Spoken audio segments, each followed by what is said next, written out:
Coming up on Tech News today, Apple earnings are through the roof, but kind of slowing down a little bit. Inclusion and diversity in Silicon Valley. Everyone is doing the big data thing, and so much more. Tech News today is next. This is Twit. Bandwidth for Tech News Today is provided by CashFly at CACHEFLY.com.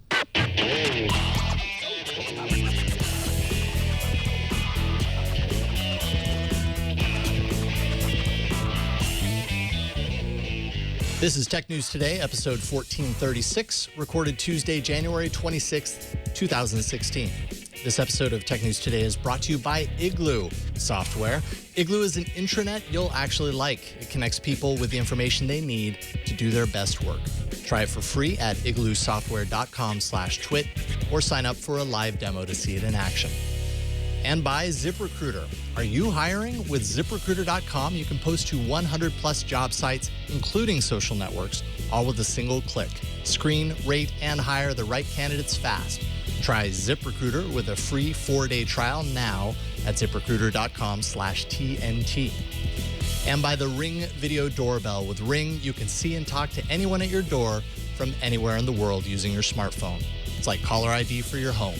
Right now, get free expedited FedEx shipping when you go to ring.com/TNT.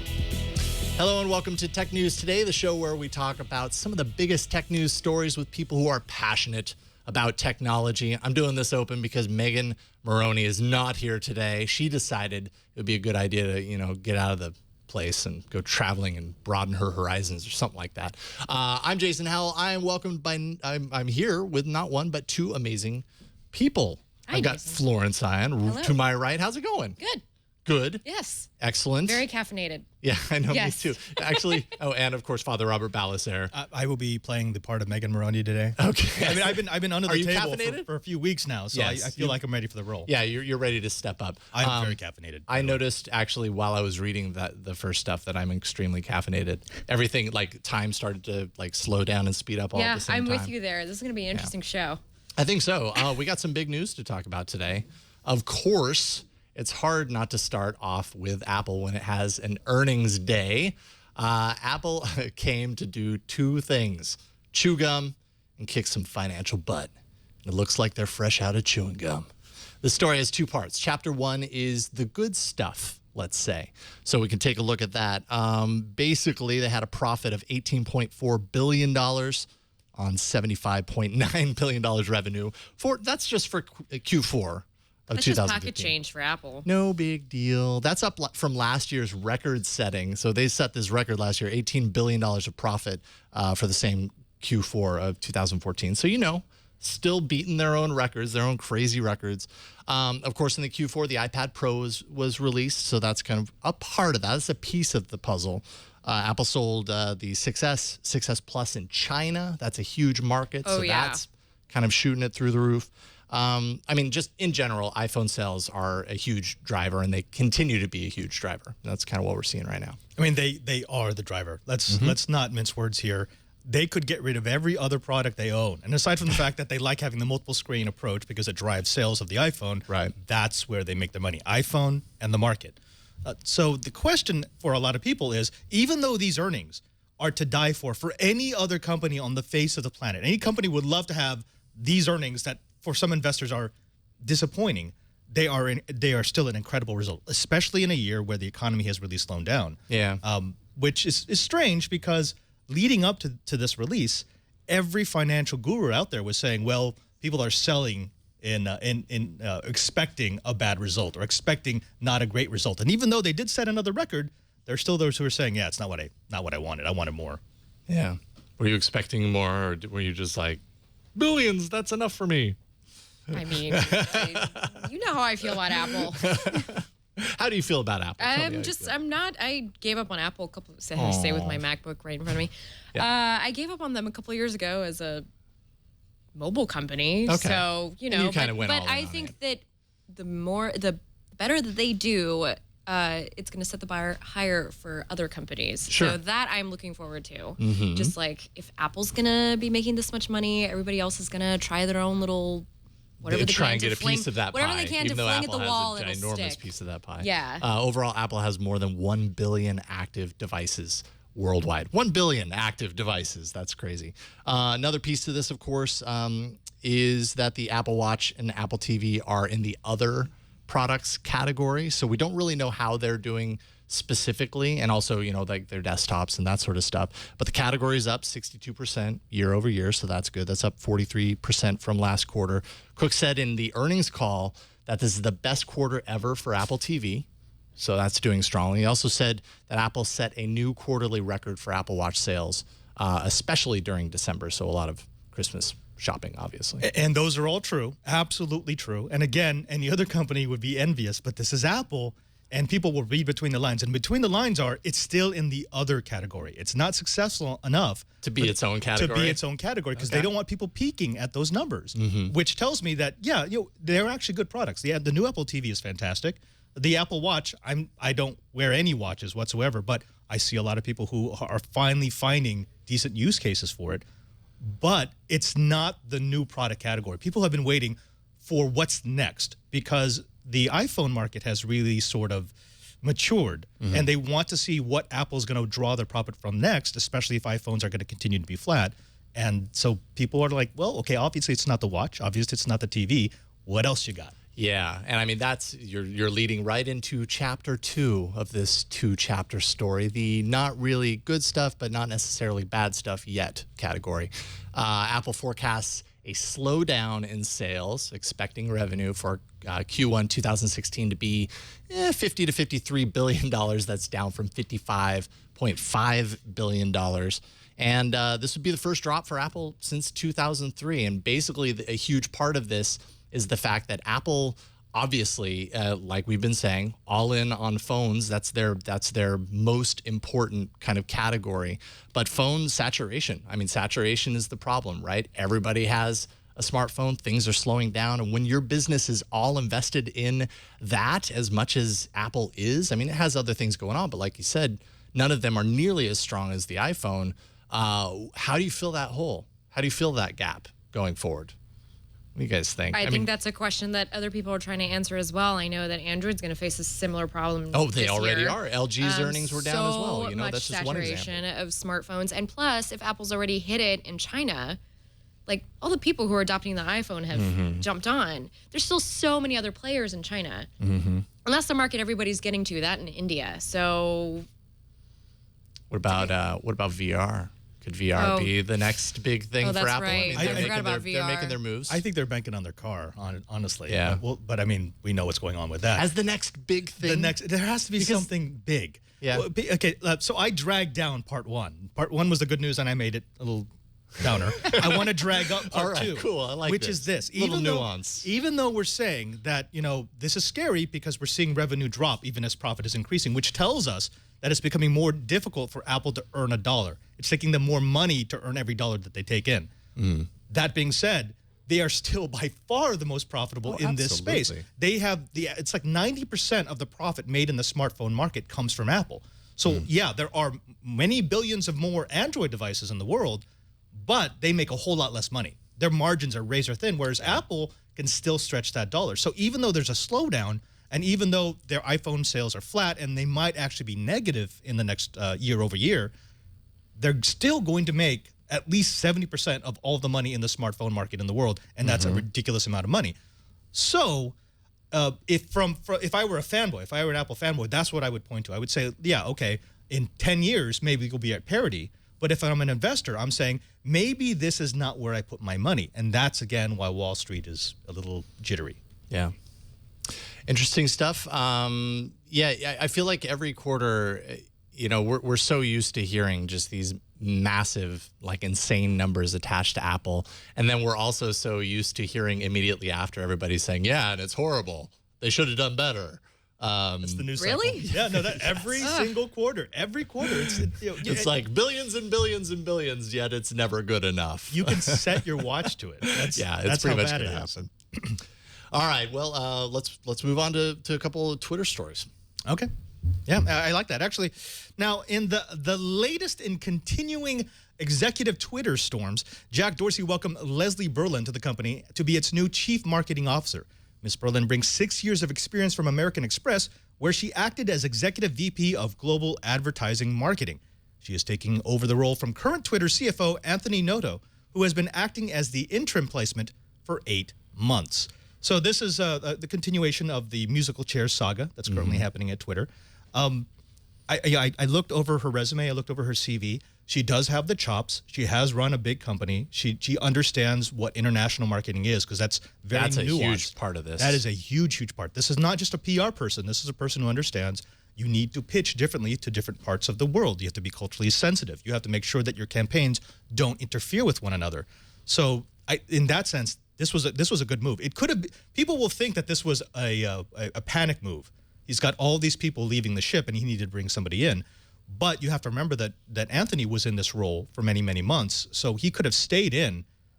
I think they actually just found the right person. Yeah, I mean, she has obviously a great background in kind of the financial sense, and Twitter is at a point right now where, you know, it's got a lot of users. It's still trying to figure out how it's going to continue to make money and continue pushing to the next level. At least if she has that background, I suppose that can benefit. And that's, knew a little bit more. That's exactly what they need, because they've got the traffic, they've got the users. I mean, yes, they're not selling the company specifically on the number of users they add every quarter anymore, because they can't do that. That's unsustainable growth. So they're bringing in someone who understands how to take a market that, again, is a bit more mature than it had been 3-4 years ago, and monetize it. And if they give her what she needs, the resources that she needs to change the interface just slightly to make it more advertiser friendly, then they might actually see a quarter with profit. Twitter's COO said that Berlin was their #1 on their list of kind of potentials. So, I mean, maybe they just say that when they get someone in. I don't know. But if that's the case, at least they have a really good person in there that, that they obviously were all gunning for. I wanted to see them say, well, she was like our 6th choice. I know, right? The other people went elsewhere, so they're stuck with her. She wasn't quite at the top 2, though. And 2's really strong. It's the first loser. All right. Sorry. But I mean, seriously, how much did you expect us to get? So, yeah, this is what we're going to go with. Oh, no, but, Jason, I'm wondering, what has to happen with Twitter? Because, it is this is the endless internet business model, which is get really, really popular and then make money. Yeah. Well, they got the really, really popular part. And unlike Facebook or Instagram, they haven't figured out how to make the money part. Do you think so, Florence, would you consider yourself like a Twitter power user? Do you heck yeah. I use the heck out of Twitter for everything. I mean, it's my primary source at my job. Right. Well, yes, exactly. It's so integrated into our jobs, it's kind of hard not to. This is where I find out all my news. I stopped reading RSS a long time ago. Yeah. Because I just find out about everything on Twitter. And I know that we complain about the little Thunderbolts symbol, the trending topics. Oh, yeah. But I use it because that's what I know the internet is bustling about. Oh, that's what that lightning bolt is for. Oh, okay. Yeah. Okay. I was wondering about that. Do you feel like ads has impacted your use? And do you think that's they're hilarious. Yeah? I'm sorry. Okay, they're so hilarious. if they're hilarious, then they're probably not that effective. No, they don't. And Sometimes that might be illustrated. That might kind of illustrate a little bit of Twitter's issue with monetizing. To see like the ads when you are traveling and the things that show up on Twitter, it's not usually things that be advertised to me. So that's kind of the weird thing. It feels like local TV in that manner. You know what I mean? Right. Like you would never see ads in that area or you would never see ads like that unless you're in some specific area. Like in Vegas, I was getting some really weird ads.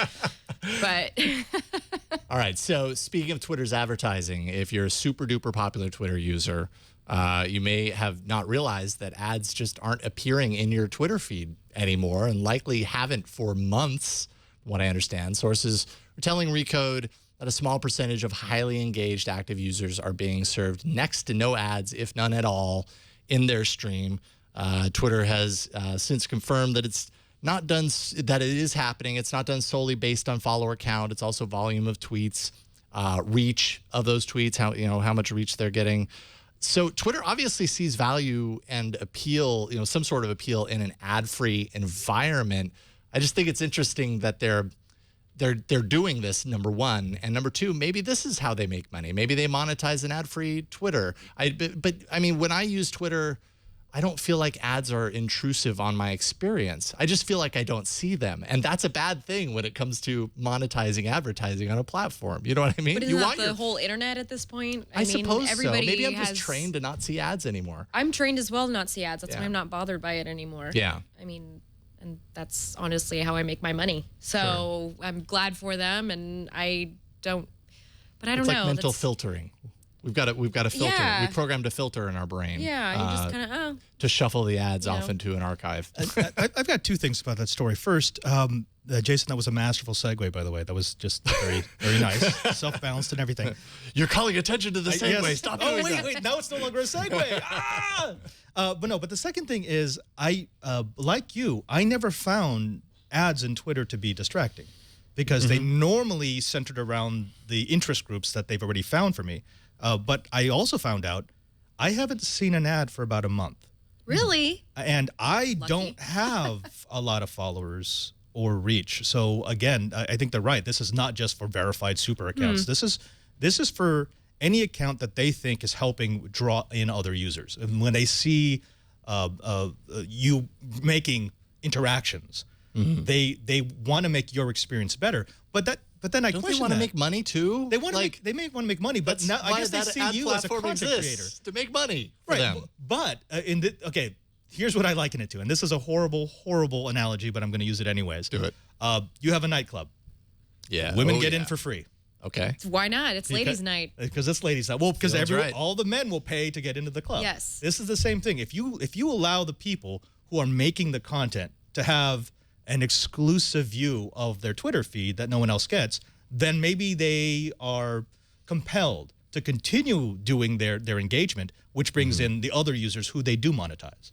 But they didn't know about this until now. It was like discovered. You know what I mean? But I mean, once you find it, you're like, maybe it's a subliminal but sort that of thing. happens on Facebook too. They're always testing stuff, and then it's Well, like right. surprise. Well, right. You can have animated GIFs as your icons. I mean, that's another part of this too, right? Like the whole elite user aspect of social networks, which Facebook actually did not too long ago. The Facebook live streaming for celebrities late last year. You know, like do people care about that kind of stuff? Is that a turnoff, or people just don't care if it's isolated like that? Some people will care. I mean, for me, I would have no problem looking at ads in my stream. Honestly, anyone from Twitter, if you want to turn the ads back on, that's fine. I actually thought they were very useful, but if you do realize it's happening to you, you do kind of go, oh, okay, cool. It's true. A lot of people do tweet like, I had no idea that there were ads on Twitter. And usually it's people who've updated their phones recently. Right. And they have like the latest app. And they see the ads. Okay, then. So I guess what we're saying is this is Twitter's ladies' night. I love that idea. Okay. I love that. Got it. See? And I wish that Twitter would make it ladies' night. And I am a beautiful, I beautiful. work by the HQ, and that'd be nice. There we go. There we go. All right.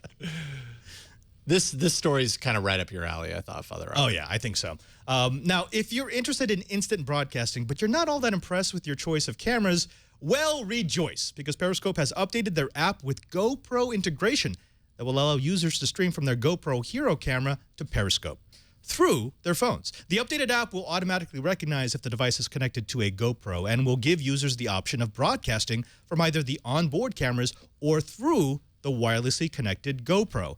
Right now, this will only work with the GoPro 4 Black and Hero 4 Silver via Wi-Fi Direct.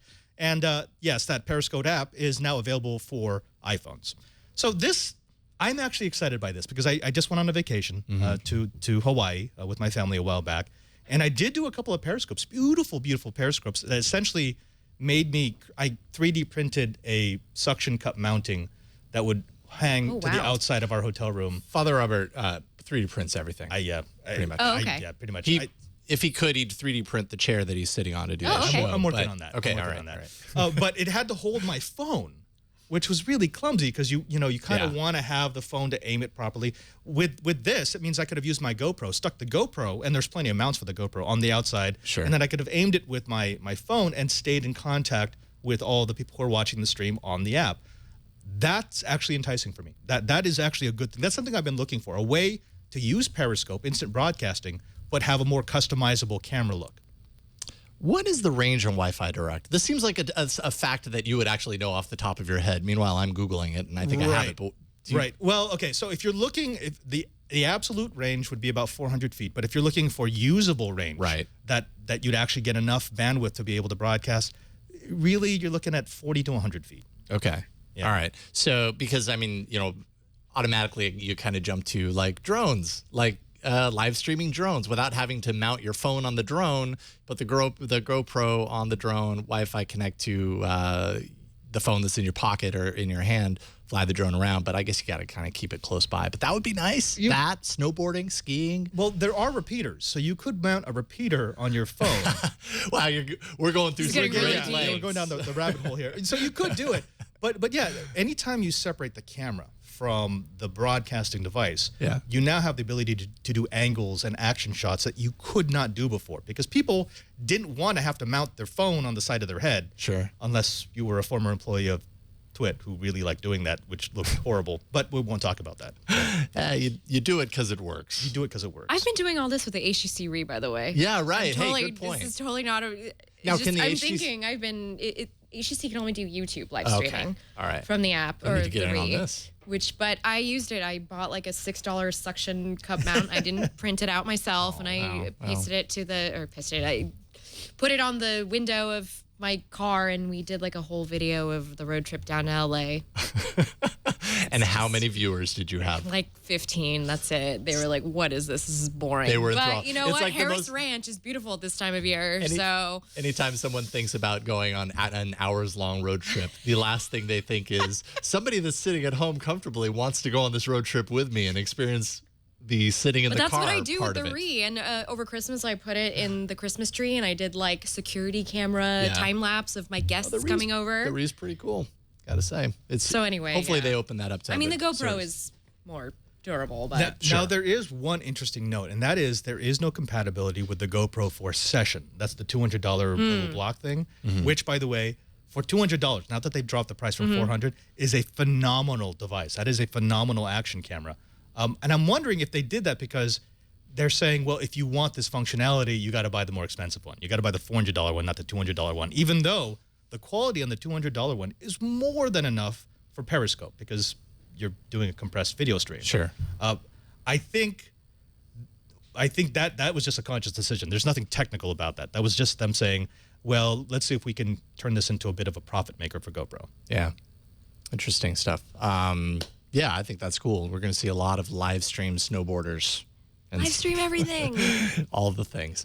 And finally, last week, Google open sourced its machine learning technology. We talked about it on the show. That's TensorFlow. And this week, so is Microsoft with its Computational Network Toolkit, or CNTK. Basically, this is deep learning models, essentially for, you know, like speech, image recognition, all that kind of stuff. It's open sourced. It's on GitHub. And, you know, you can use that data and however you want. How are we going to use this data ourselves for our own neural networks that we're totally working on? What are we going to do with it? Well, I mean, this depends. So this Go ahead. Serious question. Throw You that first. grenade into the middle of the table. this is really processor dependent. I mean, yes, it's nice to have this open source because there's a bunch of us who are going to poke the code to see what they came up with. Sure. But it's going to use GPU power because GPU power is more in line with what they need. Just tons and tons of interactions per second of calculations. And that's what Microsoft's using it for computer graphics. Precisely. But as far as deep learning is concerned, it's not just, oh, I turn on deep learning and now my computer does Great. stuff. Things are smart suddenly. Yeah, this is a completely different way of us looking at solving problems. Yeah. So, you know, you're going to see a lot of enthusiast toying with this. Yeah. I think you'll see one or two people who are absolutely brilliant who will figure out where we use this. I mean, deep learning would be fantastic for having learning machines. And I'm not talking about artificial intelligence. This is nothing sci-fi. I mean machines that are actually smart about how they figure out what we're doing. I saw something like this at CES, an Internet of Things concept from, it was a Dutch manufacturer that looked at all the devices that you could have wired in your home, and it actually learned your patterns. It figured out what your daily routine looked like, and it even figured out like what your work days are and your non-work days are and what your holidays look like. And then it could tell you when you deviate from that pattern. That's where I see the immediate usage of something deep learning, which is just watch and give us advice. There's so many different, I mean, there's this growing groundswell of open source kind of pools of this crazy information that, I don't know, I'm very interested to see what that actually equates to. I, for one, welcome our deep learning overlords. I'm curious how they're going to market it to like the everyday man and woman. Like, how do you tell them that your computer is learning things about your? I mean, I already experienced that with Android, but Google's packaged it up all nicely and like Google Now and giving you made it really friendly. I know one way that you can convince the average person to get behind this. Say, how about an autocorrect that actually learns what the word is? Oh, tell me about than suggesting the wrong word over and over and over. Nobody uses ducking. There we go. Nobody uses ducking. That's going to improve the quality of life. Deep learning. So the next generation of AI, autocorrect. Yes, an actual autocorrect. Yeah, that's the first generation autocorrect. All right. So coming up, we're going to talk with Vauhini Vara from Bloomberg Business Week about her cover story regarding inclusion or the lack thereof of black coders in Silicon Valley. Very important conversation, an excellent article. But first, let's take a minute to thank the sponsor of this episode. That's Igloo. Anyone that's worked in a corporate environment knows how painful legacy intranets can be. The content's stale, the interface is ugly, you can only access it while you're at work. Igloo is an intranet that you're actually going to like. It's a cloud platform. It helps you share files, collaborate on documents, blog updates, coordinate calendars, manage projects, all the stuff that you need to do. It's built using responsive design, which basically means everything you can do at your desk, you can now do on the go through any web browser, wherever you happen to be. And anyone can add content, of course, based on the permissions, with the drag and drop widgets that are included, as well as a WYSIWYG editor. So what you see is what you get. Igloo also offers a variety of access. There's authentication, identity services, all to ensure that only authorized users have access in private clouds, over SSL, and even with 256-bit encryption. Now, unlike other solutions, you can customize Igloo to fit your needs and work with your current IT investments, Salesforce, SharePoint, Active Directory, and coming soon, file sharing solutions like Box and Dropbox. And it's great for growing companies and large enterprises who are looking to refresh their communication strategy. It's actually used by government agencies, companies like Hulu, Inventive Health, American Family Insurance, IP Switch, and you can try it for free for yourself. Go to igloosoftware.com/twit. And you can sign up for a live demo to see it in action. When you sign up through our link, you'll get your own Igloo for up to 10 people, absolutely free for as long as you want. That's igloosoftware.com/TWIT, and we thank them for their support. All right, I've been looking forward to this interview all weekend. We had it booked late last week, and it's just a fantastic story. I'm thrilled to welcome to the show Vauhini Vara, who wrote a fascinating cover story for Bloomberg Business Week called "Why Doesn't Silicon Valley Hire Black Coders?" Thank you so much for joining us today, Vauhini. Thanks for having me. It's great to have you here. So obviously, you paint a very vivid picture with this article, and I think the only place that we can start is kind of the big picture, which is the question, is Silicon Valley just too homogenous, too white at this point? What do you think? Yes, There we go. is the easy answer. Yep. Yeah, I mean, it's too white was a snappy line in the story. One could say it's too white and Asian in that Sure. Both white people and Asians are overrepresented in Silicon Valley. I think we hear a lot about companies who are kind of stepping up their efforts to kind of explore candidates from all walks of life, all over the world. Yet they're having a hard time kind of following through on the hiring aspect. Why is there such a disconnect there? So, if we had talked a couple of years ago, I could have easily told you, you know what, they're just not trying that hard. Companies say they want to do this, but they're not doing it. Now it's more complicated than that. I mean, as you know, over the past couple of years, companies have poured like hundreds of millions of dollars into trying to make their ranks more diverse. To their credit, they are making an effort, and there is a problem, a sort of structural problem that they're facing, which is that it's true that people from underrepresented backgrounds tend to come into college with less experience in programming than their white and Asian or Asian American counterparts. And the colleges that they're disproportionately attending aren't teaching the skills that they need to know in the way that like a Stanford or an MIT or is teaching these skills. And so what these companies are learning, a couple of years ago, they went into these places, into historically Black colleges in particular, and tried to hire graduating seniors. And what they found is that from their perspective, these seniors just didn't have the skills and experience they needed. So what they're doing now is they're offering internships and other programs to freshmen and sophomores, but it's going to be another like 3 or 4 or 5 years before these programs result in kids who are graduating from college with the skills and experience necessary to get jobs. So that's the company's perspective. You know, if you would ask the students and the colleges that are educating them and their professors and people of color in the industry, they will also point out that there is very much still a cultural problem in Silicon Valley where it's so white and so Asian and so just culturally homogenous that people from other backgrounds and the African-American students in particular who I talk to just don't feel like there's a place for them there often. Yeah, that was definitely a point that I found interesting, is that there's this kind of the environment right now and just the sheer geography of everything is, and the kind of the historical hiring practices of for years, is that people from those underrepresented represented backgrounds kind of don't fit in because so many of the people that are already there have been doing this for so long. Like, they started coding at 6 or 7 years old, and so right. It's just kind of ingrained in their culture because they've been in the area for as long as they have. And I don't know, that was interesting. Vauhini, something that you said really resonated with me, and that is that you have a lot of these companies saying, well, there's a class now that are sophomores, and they'll be coming up. So in the next 3 to 4 years, we'll start to see diversity in the workplace.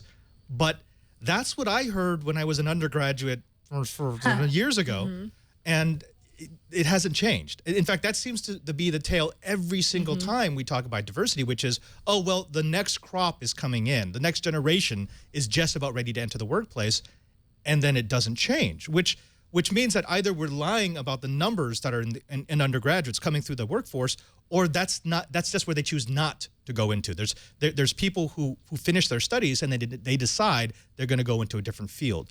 What's your take on that? Yeah, I think you make a really good point. I mean, there are a couple of different perspectives on this. One thing I will say is that it's factually true that over the past year or two, companies like Apple, Google, Microsoft, and Intel, and Pinterest, to name a couple that come to mind, have really seriously invested in this in a way that they hadn't done in the past. And so there is a new investment that wasn't present when you were in college or when I was in college years ago. And, but that said, I don't know that I would be that surprised if 4 or 5 years from now, current freshmen are graduating from college and the situation hasn't changed that much. I mean, one thing to note is that, especially for a company the size of Google or Intel or Facebook, these larger companies, like, they did a lot of their hiring already and they're not growing as quickly anymore. So even if 10 or 15 or 20% of their new hires are from underrepresented backgrounds, that's actually not going to make a big dent in their overall workforces. And so, yeah, I mean, I think your point is very valid. Sometimes I feel like some of the efforts that we hear from, the large corporations that are kind of trying to, at least on a public face, are trying to make changes, is that they're doing it. Sometimes it seems like they're doing it because it suits them in the public eye, and as we see here, they're not necessarily following through on it. That it makes them look better, but they aren't kind of hitting that end point, and that's definitely kind of a frustrating realization, I think, in this regard. I mean, sorry. Oh, go ahead. I was gonna say, to see these graphs that I'm seeing on Apple, I just feel like that's a little gross. It feels like it's just marketing right there. There's no heart behind that. I was going to ask, what would you suggest for companies to sort of What would you suggest for them to do to be a little more like heartfelt about this issue and not come off as so, kind of tone deaf? Yeah, I mean, one thing that came up in many of my conversations. I mean, I'm not an expert. I'm a journalist who's Right. written about this topic, and so it's hard for me to make recommendations. But one thing that seemed clear to me in talking with a number of companies and employees and students is that there are always at these companies these diversity initiatives that are run by diversity heads of diversity chiefs, and there are people who work for them with job titles like diversity program manager, or that's often the title specifically. And these are the people who are going to historically Black colleges, who are focused on recruiting people from underrepresented backgrounds. But we're still at a point where a focus on diversity isn't a sort of company-wide initiative that's really ingrained in the culture at companies. And so it's a diversity recruiter can go to Howard or go to Stanford or MIT or whatever and recruit a number of Black or Latino or Native American or female candidates of whatever race to go work at these companies and bring them in for interviews and so on. But if the manager who's ultimately making the decision about who to hire for a job isn't clued into this whole diversity effort, all those initiatives are kind of the point is sort of lost. It's not clear to me that it helps much. Oh, okay. Here's the thing, though. We're always going to get pushback from those people who, and I don't think they're wrong. We're going to say it would be nice to have diversity in the workplace. It would be nice to have cultural mixing happening in the halls of innovation.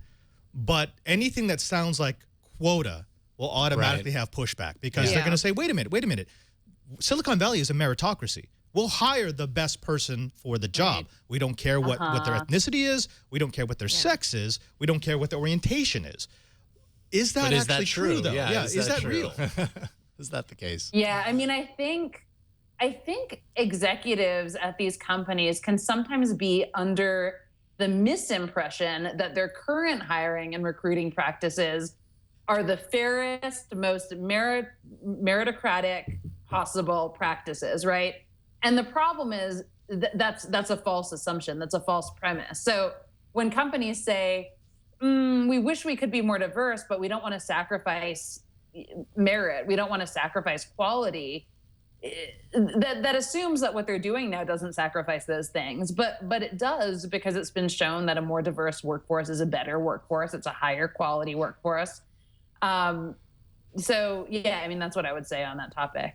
One thing, a term that I had not heard of before reading this, and it kind of stood out to me, and it's kind of like a snake eating its own tail in this sense, is this term around this thought around stereotype threat. How exactly, what is that, and how is it kind of impacting potential entrants at these positions?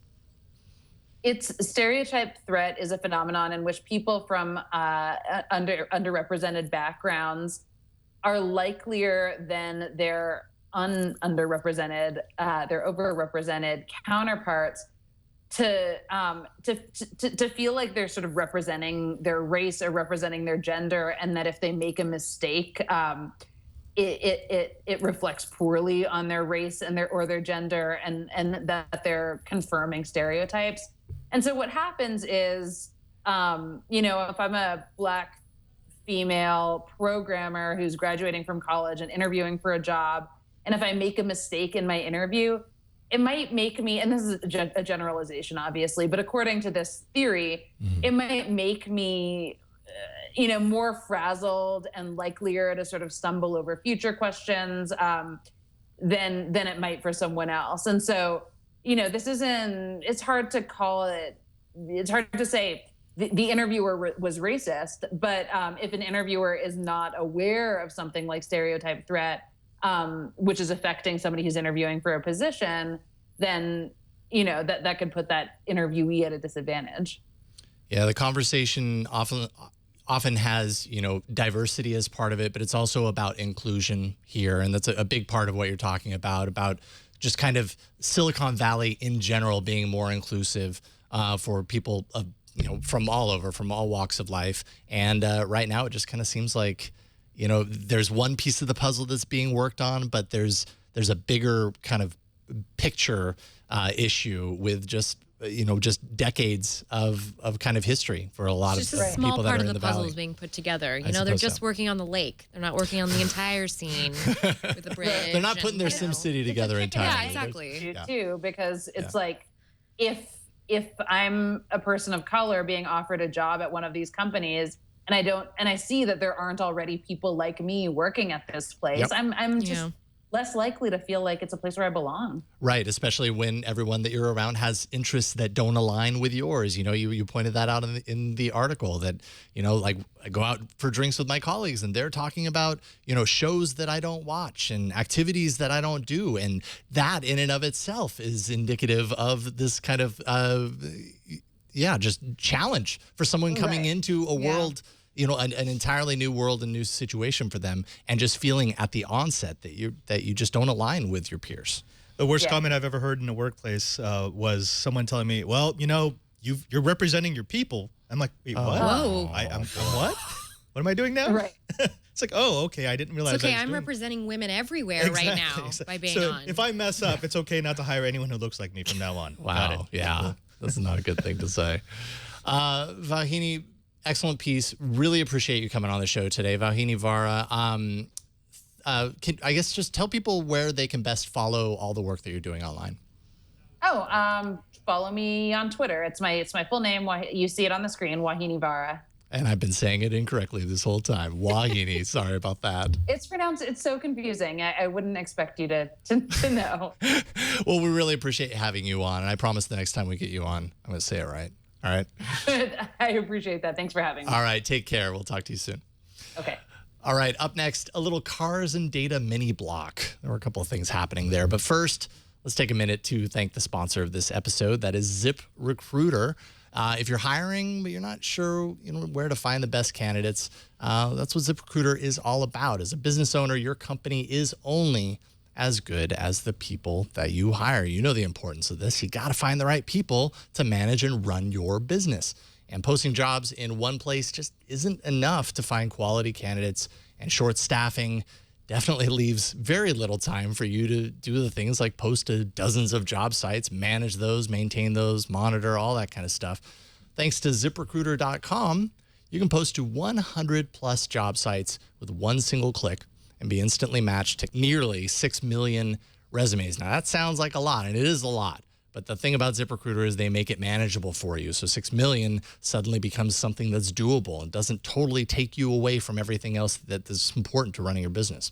Just post once. Within 24 hours, you'll watch your candidates roll into ZipRecruiter's easy-to-use interface. ZipRecruiter has been used by over 400,000 businesses, and you can try it now for free for yourself. Check it out. See how easy it is to use. And I think you're going to like what you find. Getting the right people for your company is incredibly important. Check out what Dan, who's a happy ZipRecruiter client, said. He said, the hardest part about running a business when you need to hire is that you have to spend extra time recruiting while you're short-staffed. But with ZipRecruiter, I've gotten quality candidates within 24 hours of posting a job. ZipRecruiter's website makes this process so much faster by letting me manage my candidates in one place. And that's just one example of how ZipRecruiter is helping. Today, you can try ZipRecruiter for free for yourself to see what you think. Go to ZipRecruiter.com/TNT. That's ZipRecruiter.com/TNT. And we thank ZipRecruiter for their support of Tech News Today. All right, a twofer of cars and data. I couldn't come up with a better title for it, so that's all we have. First story here, Uber drivers.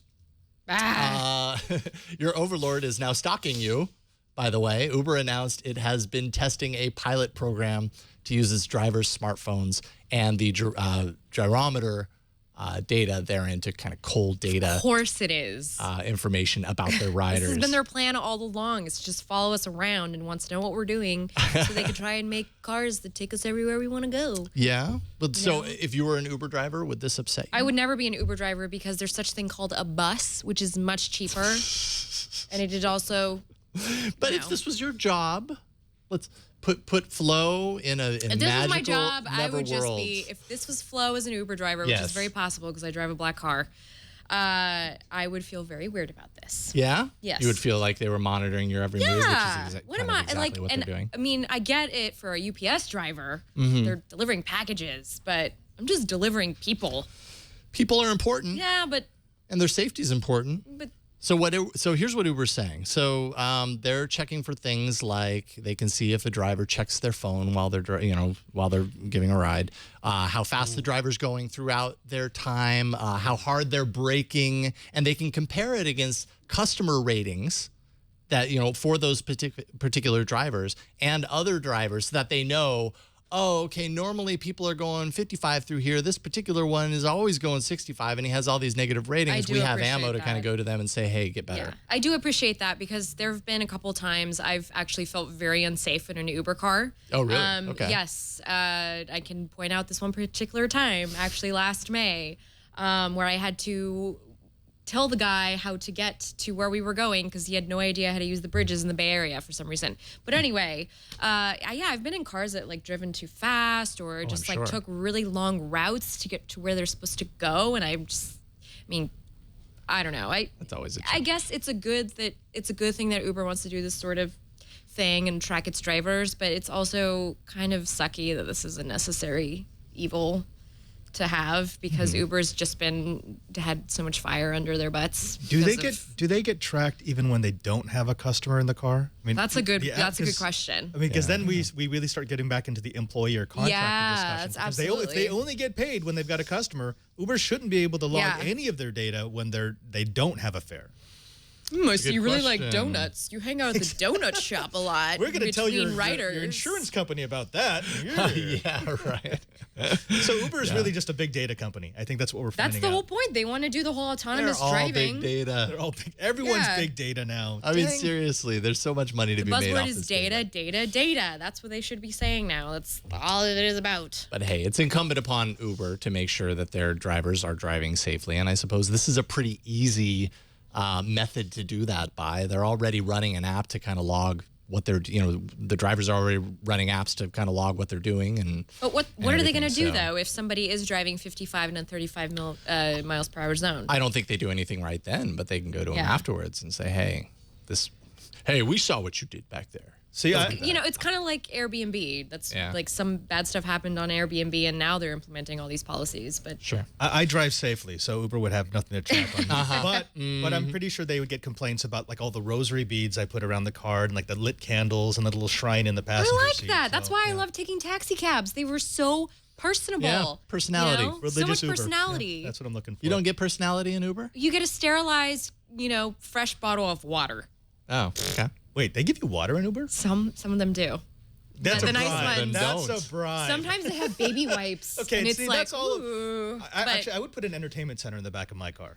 That's how I would. We should all become Uber drivers, clearly. Now, because once Uber starts opening up the camera to take a look inside the car while it's going and the see candles. Now What is that- that if you're flickering? handing over a bottle of water or a baby wipe or whatever, and It's like a baby wipe, ma'am. All right, let's continue the car twofer.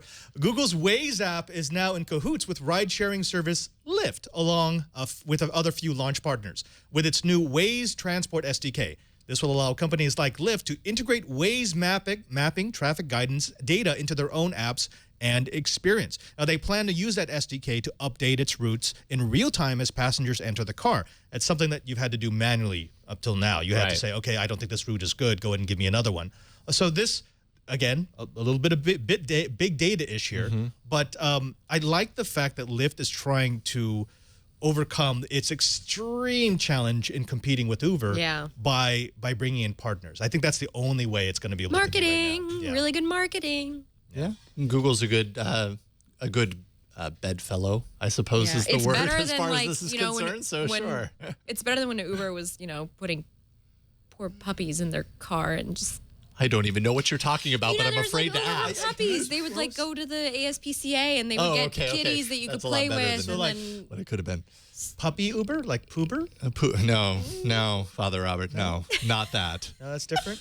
Yeah, that just doesn't sound right. They would never choose that. They would never. Now here, this is kind of interesting though.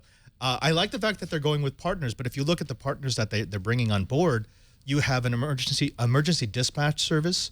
Yeah. You've got like a shipping company. So Lyft, they could differentiate themselves and say Uber is the consumer version and we're more commercial now. Yeah, You go to us when you want to hire someone to move a load or a patient where you would never go to Uber. Maybe that's how they're evolving to not die.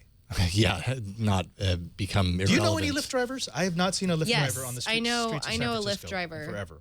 Really? Yeah. I see them all the time parked right behind Ubers. And they're always in the alleyway blocking my parking spot behind the building. They're Uber lurkers, is what you're saying. And usually they're doubled up. They're like Uber and Lyft drivers because they're like, when I'm not Ubering, I'm Lyfting.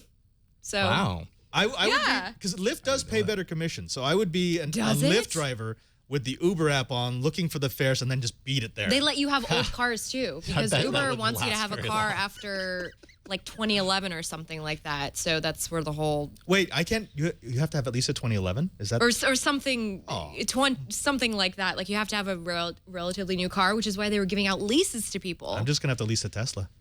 Yeah. Oh, no darn. Big deal. No big deal. Let's do it. Our TNT fan of the day emailed us at TNT@twit.tv with this picture of himself firmly locked away in his own Oculus universe, saying, "How That's I watch insane. or listen to the show while space trucking in VR." Parentheses, elite, dangerous. That looks like a workout, actually. Like he's think- on a elliptical. He's actually playing the bus driver simulator that goes from San Francisco to Las Vegas. That's perfect setup for that. You're talking about the Megabus? Yeah, the Megabus. It's a real-time bus driving simulator. It's 12 you're hours, talking right? about 10 hours, talking 12 about hours? tellers. Yeah, Yeah. we were just talking about. Wait, the that's a tellers. real thing? Yeah, That's actually Desert a real Bus. thing. Desert Bus. Yeah, I that would exists. totally play that. Desert Bus is an old school game. It was, I think, it was never officially released. We talked about it actually. I think was it the last time you were on? Well, it was last week on the show. But it was this old school game. I think on like Super Nintendo, where literally you just drive in the desert. It was a goof. And you had to be. You couldn't just like let it go. You no, actually had because to correct. it would the like steering. correct itself, and it's coming out in VR. That's how it ties into this. They're releasing it in VR. That's what I'm doing when I get VR. There we go. Desert Bus for Hope. All these Oh, I've charities. heard about this. Yeah, all these Yes. charities use it to That's right. get money because it's the most boring game in the world. So there you go. You can show us how you watch or listen to TNT. I love thinking of the fact that people are living TNT in virtual reality. You can do that too. Just record a video or take a picture of you doing that, your setup, whatever you have. Post it on Instagram, Google+, Twitter, Facebook, Peach, whatever you have. Use the hashtag HowIWatchTNT, and we are going to find it. All right, finally, after this, we're going to see if it's okay to be the public face for a platform while using a competitor's platform on personal time. But first, let's take a minute to thank the sponsor of this episode, and that is the Ring Video Doorbell. We're all familiar with the sound of a doorbell. It means a package is being delivered, and maybe your friends are coming over for dinner, but it's also the sound of someone planning to rob you. Even if you don't hear the ring, which you always do, you get to see that burglar standing there waiting to pounce on your things. Over 95% of home break-ins happen during the day, and burglars almost always start by ringing your doorbell to see if someone's home before they rifle through your possessions and take the things that they want. With the Ring Video Doorbell, you can see and talk to anyone at your door from anywhere in the world using your smartphone. Ring's advanced motion detection actually alerts you even if someone doesn't ring the doorbell. With Ring Video Doorbell, you can talk to delivery people, keep an eye on that package that they're dropping off. If someone tries to mess with it, you can get on there and say, "Hey, get away from that. I'm right on the other side of the door, and I've got a big bat, and I'll swing it at you." And then they'll run away, and you get your package when you get home later. See, it's very nice like that. It's like having a neighbor keep an eye on your home 24/7, a neighbor with a really big bat. Installing Ring takes minutes. It works with either your current wiring or a built-in rechargeable battery, which is how I actually use it at home. We don't have it wired in right now, so we just charge it up and it stays charged. And it's awesome, totally wireless. Love it. Put your mind at ease. Protect your home with a Video Doorbell. Time Magazine and USA Today named one of their top 10 gadgets of 2015. Go to ring.com/TNT for free expedited FedEx shipping. That's ring.com/TNT. With Ring, you are always home. I'm home right now. I mean, if I had my phone in my hand, I'd be home right now. All right, so Microsoft's Joe Belfiore, Microsoft's poster boy for Windows Phone, is away in Japan on holiday, part of his year-long hiatus from the company. He's got a new color for his mop top. Ooh, what By the color way, is everybody's it? talking What about is it. it? What is it? It's kind of a blonde-ish thing. Ooh. Ooh. Oh no! Have you not seen it? No. Oh. No. He's making changes. No. Up top. He's also making changes in his pocket. Turns out he's using an iPhone to post to his Twitter account. Oh, no! no! That's awful. Is this an example of a disillusioned man? He's completely given up on Windows Phone. That's Oh, awful. is that what you're monkey saying? boy? Yes, that's what I'm saying. Is that your position? You know how my fiance switched to Android from Windows Phone? This is what he's doing. He's given up completely, and he's Wow. like, I give in to the market. That's what's happening. Are you sure it might not be the case of someone who has to do what he can to understand all facets of mobile, including a close-handed experience with the competition? No, I cover mobile for a living, and I do not use an iPhone or anything besides an Android phone. You know what I got a couple last week? I got an iPad. What? I got an iPad. We'll talk about this. Hey, later. We'll talk I about this do later. this show. We'll talk about I need this to later. know about iOS if I'm going to talk about it. I know. You know, and I think and actually, yeah. by the way, Belfiore took to the comments on the Verge post and basically Oh said, my all gosh. right, This is settle the juicy. record, set the record straight. He basically says, you know, Microsoft's all over the place now, right? It's not just Windows Phone anymore. They're on Android. They're making a big push on Android. Yeah, in a they lot of are, different and ways. cyanogen. Yeah, so they're doing a lot of Yeah. things that don't directly tie into Windows Phone specifically. And he says, I'm away on vacation, so I don't have to be on Windows Mobile, Windows Phone Poor for my guy. day-to-day job. So I'm trying out all platforms and living in the other shoes. He's on and vacation on the Verge forums, like basically sticking up for himself and saying, listen, peoples, this is still my job. Yeah. Okay? I'm not giving up yet. This is gotta being fight for your right. technologically ecumenical. This is smart. These are all tools, and Yeah. we should have all of them. I have every single OS in my lab because I should have every single OS in my lab. I prefer Android as my phone. I prefer Windows as my Yes, desktop. yes. I use iOS because, honestly, there are some pieces of gear that I use that work best with iOS devices. So, you know, yeah, if this was still the bomber years, he probably would have had his iPhone smashed Well, out of his that's hand. exactly it, right? That's But true. times are changing. Yes, they have changed. Yeah, 2010 was when employees were hiding their iPhones for fear of what Balmer might do if he walked in the room. Might throw a chair at him. I don't know. But I have to say, Belfiore did go on his hiatus, and it was after Windows Phone was kind of not doing so hot. So it is kind of weird to be seeing him with bleach blonde hair using an iPhone in Japan. Like, what's going on with you? You're more Do you need weirded out by the assistance? bleach blonde hair, aren't you? It's just, It does. Actually, the it's bleach not working blonde for me hair either. and the iPhone may be a symptom of the problem rather than the cause. So I don't know. We may need to stay tuned here. and who knows? Maybe he'll come back and you'll have like a huge, renaissance. Like, yeah, he's just ready. He'll come back with red hair and an Android device. Yes. Oh my That's gosh. how we know. Okay. Actually, he did say that he's going to be Or using it could Android be devices green. too. So that's He totally could possible. come with green hair because Yeah. it's bleach. You Green never hair know. and a BlackBerry. You never know. Now Oh, what? Now what? well, yeah. That's how he BlackBerry signals is- what devices he's using. He Oh, changes the it's hair a for the code. device. Oh my It's a gosh. code. Got it. That's Okay. a good point. We just cracked the code. That's a good point. Or at least we have the start of cracking the code. We still have to Some finish code. cracking it Oh my goodness. before we know exactly what's going to happen.